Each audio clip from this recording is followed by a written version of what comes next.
Sebarkan kebaikan sesuai kemampuan. Liyunfik dzu sa'atin min sa'atih alwasiluna ilaihi wa man qudira alaihi rizquhu sa'iruna ilaihi. Hendaklah orang yang mempunyai kelapangan membelanjakan hartanya, yaitu orang yang sudah sampai kepada Allah, dan mereka yang ditentukan terbatas rizkinya, yaitu orang-orang yang sedang berjalan kepada Allah, hendaklah membelanjakan hartanya sesuai kadar kemampuannya. Jadi kedua belah pihak tetap diberi tugas supaya napa niku mensedekahkan rizki yang dimilikinya sesuai dengan tingkatannya masing-masing. 9 di atas mengemukakan ujian kepada hati sejauh mana kuatnya iman, berserah diri dan yakin dengan janji Allah. Ia juga menjadi pengukur pada tahap di mana seseorang yang berjalan pada jalan kerohanian itu berada. Hikmah di atas menjurus khusus kepada harta kekayaan. Harta merupakan sesuatu yang sangat diperlukan oleh manusia. Manusia memerlukan harta untuk memenuhi keperluan hidupnya, bahkan ibadahnya. Seperti haji dan zakat perlu dilakukan dengan menggunakan harta. Sedekah juga memerlukan harta. Membuat kebajikan seperti mendirikan masjid, rumah sakit, tempat pendidikan, dan lain-lain juga memerlukan harta. Oleh karena besarnya peranan harta bagi kehidupan manusia, maka kebanyakan aktivitas manusia berkisar pada soal harta atau ekonomi. Pendidikan dan keterampilan disalurkan ke arah ekonomi. Mulane rata-rata wong niku nyekolahne anak, mesti pandangane wong tua itu piye ampre anak iki sekolah, mari sekolah mentas iki iso nyambut gawe penak. Rata-rata ngoten niku. Tidak semuanya, tapi rata-rata ngoten niku. Dadi engko dhek nek wis mentas sekolah iki nyambut gawene penak. Berarti ini orientasinya pada orientasi ekonomi, orientasi harta benda. Nah, begitu pentingnya harta benda itu, karena banyak yang kita butuhkan dalam kaitan harta benda ini. Bahkan untuk hal-hal kebaikan-kebaikan saja, kita juga membutuhkan harta benda. Nah, berarti ini sangat dominan harta benda itu terhadap kehidupan manusia. Kesuksesan atau kegagalan dinilai melalui faktor ekonomi. Kadang-kadang wong barang menilai seseorang itu sukses dan tidak itu dinilai dari sisi bagaimana tingkat ekonominya. Nah, tingkat ekonominya tinggi, maka dia dianggap sebagai orang yang sukses. Kalau tingkat ekonominya rendah, dia dianggap orang yang tidak sukses. Nah, seringkali terjadi penilaian seperti itu. Perhatian manusia senantiasa tertuju pada soal ekonomi atau harta dalam membuat suatu keputusan. Bahkan segala perilaku dalam perilaku yang dicetuskan itu selalu arahnya adalah tentang kaitan harta benda.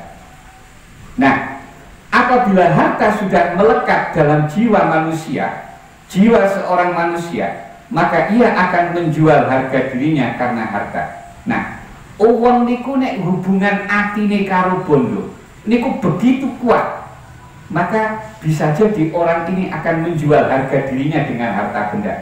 Harga dirinya bisa ditukar dengan harta benda.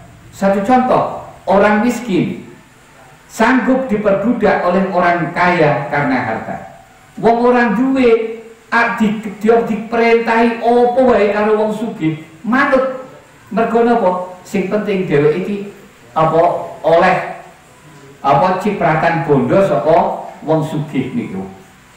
Begitu Mergo napa ikatan hati nih karo bondo itu begitu kuat. Malah dia wis gak peduli apakah harga dirinya akan jatuh atau tidak peduli. Sing penting berhasil memperoleh harta. Begitu pula orang kaya. Orang kaya sanggup melakukan suap dan penganiayaan karena harta. Wong sugih ya ngono. Wong sugih demi menambah tumpukan hartanya, dia berani melakukan suap. Dia berani melakukan penganiayaan yang berkaitan tujuannya adalah harta benda ini. Nah, ini kan juga orang yang mau menjual harga dirinya dengan diganti harta benda. Harta menjadi raja, menguasai jiwa raga manusia. Segala sesuatu dinilai dengan harta. Persahabatan harus dibeli dengan harta. Kesetiaan juga perlu dibayar dengan harta. Tingkat kesetiaane sak pira ya tergantung sak pira dhek nek wis nguwehi. Nek nguwehine luwih akeh ya dhek setia, tapi nek blas gak diwehi ya ilang kesetiaannya. Nah, itu yang berlaku, itu yang berlangsung di lingkungan hidup kita niku kados ngoten niku. Nah, makanya hikmah di atas menarik perhatian orang yang sedang berjalan pada jalan kerohanian agar memperhatikan hatinya. Bagaimanakah hubungan hatinya dengan harta? Sakpiro kuati ikatan hati dengan harta benda ini. Ia menyatakan bahwa orang yang telah sampai kepada Allah dan memperoleh makrifatnya tidak seharusnya menyimpan harta. Mulane wong nek wis usul wis makrifat nang Gusti Allah, dia itu ikatan dengan harta niku wis ora enek nilaine apa-apa. Mulane delok bondo niku, delok emas karo delok watu niku anggapane padha. Ndak ada yang lebih. Mergo napa? Ikatan dia dengan harta benda itu sudah lepas.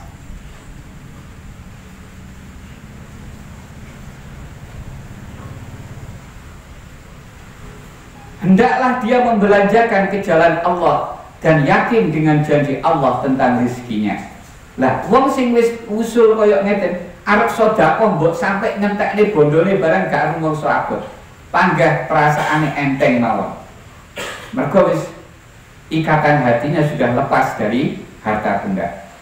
Tapi kebalikannya, orang yang masih dalam perjalanan juga hendaklah membelanjakan ke jalan Allah menurut kemampuannya. Orang yang masih berjalan menuju Allah, ini ikatan hatinya dengan harta benda belum bisa lepas. Belah, tidak lepasnya itu ikatannya sekuatnya seberapa? Niku masing-masing orang tentu tingkatannya berbeda-beda. Mulane mengko enek sing sedekah niku apa abot banget, sehingga saking abote blas gak gelem sedekah. Enek sing rodok apa ikatane berkurang sehingga sedekah cek gelem, walaupun wong sing disedekah niku sing barang paling elek, barang sing paling ora disenengi. Ana meneh tingkatane sing luwih dhuwur meneh sehingga dhek niki sedekah wani rada akeh wani. Tapi emane manek sampai ngentekne bondone, emane manek sampai ndadekne dhek melarat. Lah kok nek wis munggah luwih dhuwur neh niku mbok sampai bondone entek ora iman-iman. Mulane mengko sing tiyang masih berjalan dalam apa menuju datang Gusti Allah niki mengko tetap menginfakkan harta bendanya sesuai dengan napa tingkat kemampuannya. Sejarah banyak menceritakan tentang sikap hamba-hamba pilihan Allah terhadap harta. Contohnya Sayyidina Abu Bakar As-Siddiq menyumbangkan keseluruhan hartanya untuk jihad fisabilillah. Bondone Sayyidina Abu Bakar niku dintekne kangge sedekah. Sayyidina Abu Bakar niki termasuk perilaku senengane nukoni budak. Padahal budak niku harga budak niku larang banget waktu niku. Niku cara zaman saiki padha karo wong tuku mobil.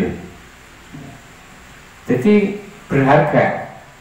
Tapi Sayyidina Abu Bakar niku seneng banget nukoni enek-enek budak-budak sing apa nyenengne niku dituku. Nek wis dituku dimerdekakan. Jadi sehingga gak iman-iman sampai entek piro mawon mboten iman-iman. Mula sampai Sayyidina Abu Bakar niki bondone iku dientek nih kangge sedekah kabeh. Sehingga tidak ada satu dirham pun disimpannya.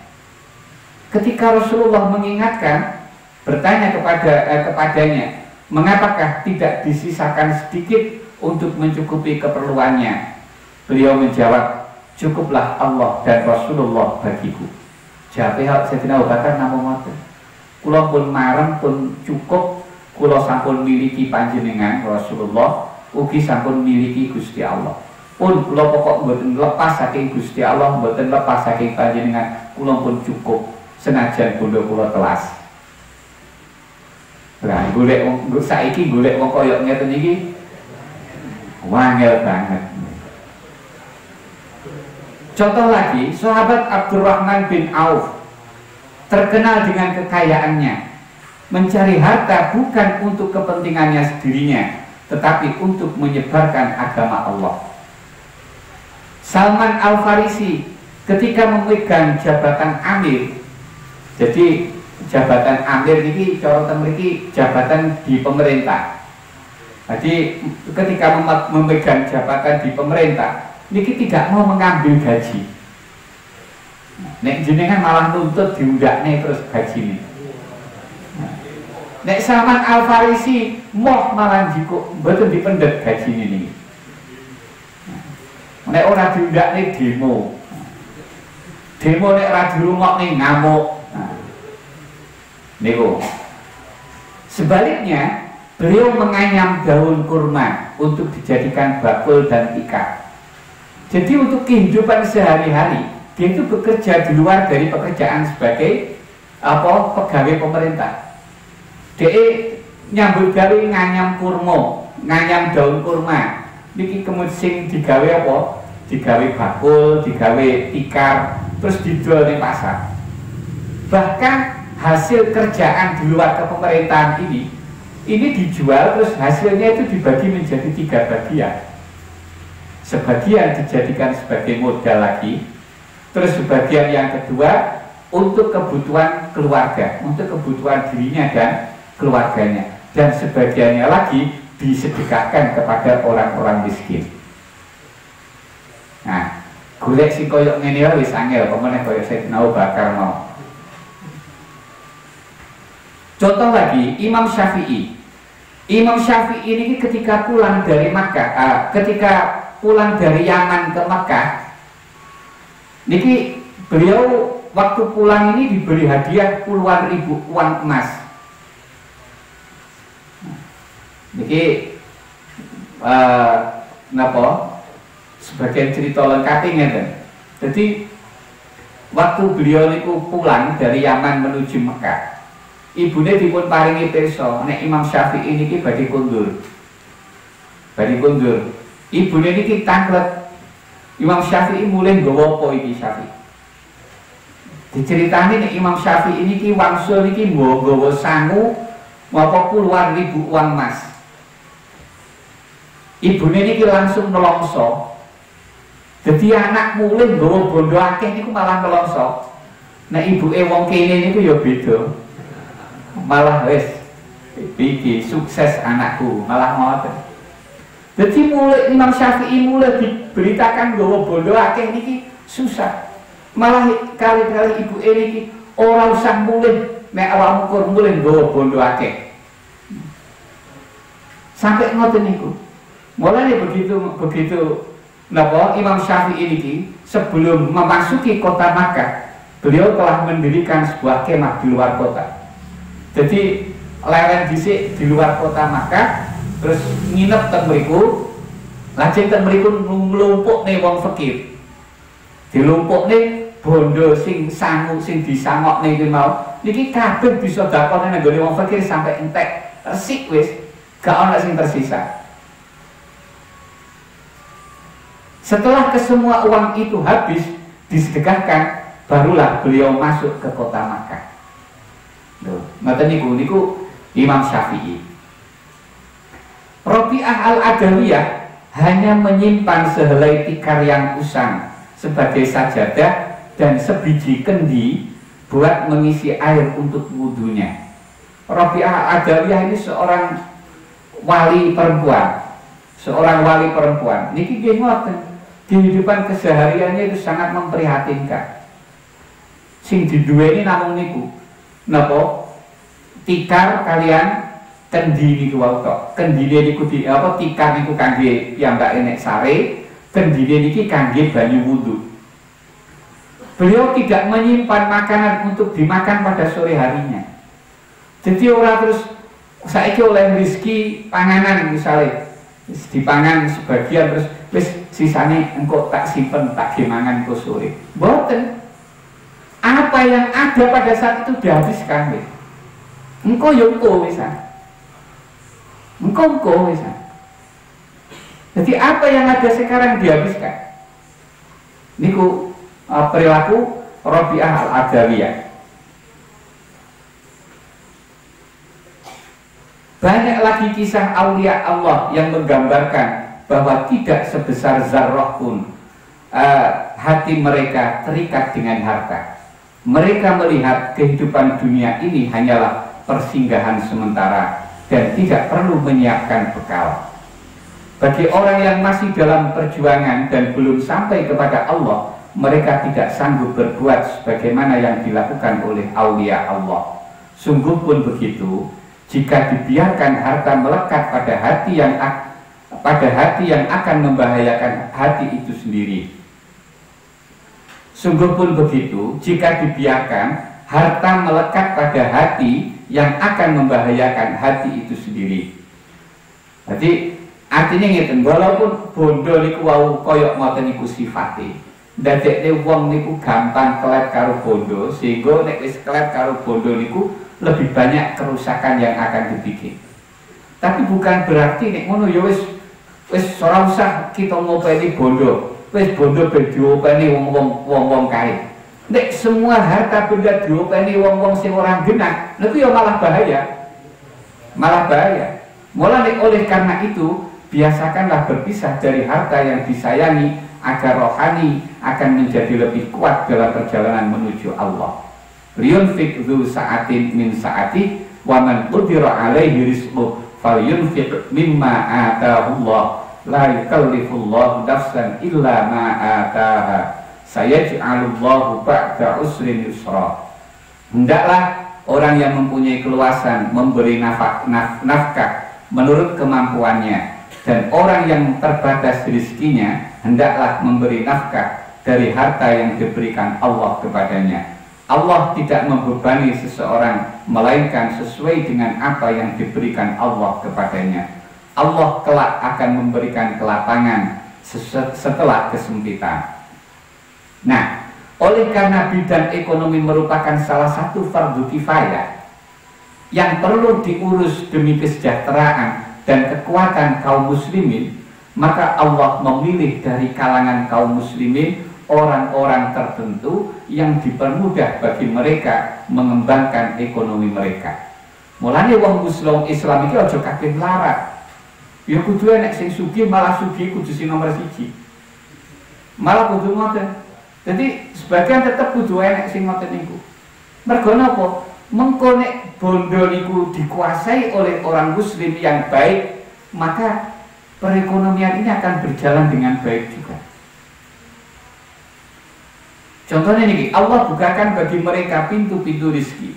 Allah karuniakan kepada mereka rizki yang melimpah ruah. Mereka seolah-olah berada dalam keadaan menada dan rizkinya dicurahkan kepada mereka. Lah wong sing apik, wong muslim sing apik niki koyok-koyok obah sak obah niku rezekine panggah teko terus, mengalir terus, grojok terus. Nah, niki memang dipilih kalian Gusti Allah supaya bondo itu ning tangane dhek. Niki kok bondo niku metu ning untuk kebaikan iki gampang. Tapi nek bondo niku kur dikuasani karo wong sing apa ikatan hatinya dengan harta benda itu kuat sekali. Kur dikuasani wong-wong kuwi iki kok enek sing metu, gak enek sing gelem sedekah, gak enek sing napa niku melakukan kebaikan-kebaikan. Akhirnya gak enek ngoten niku.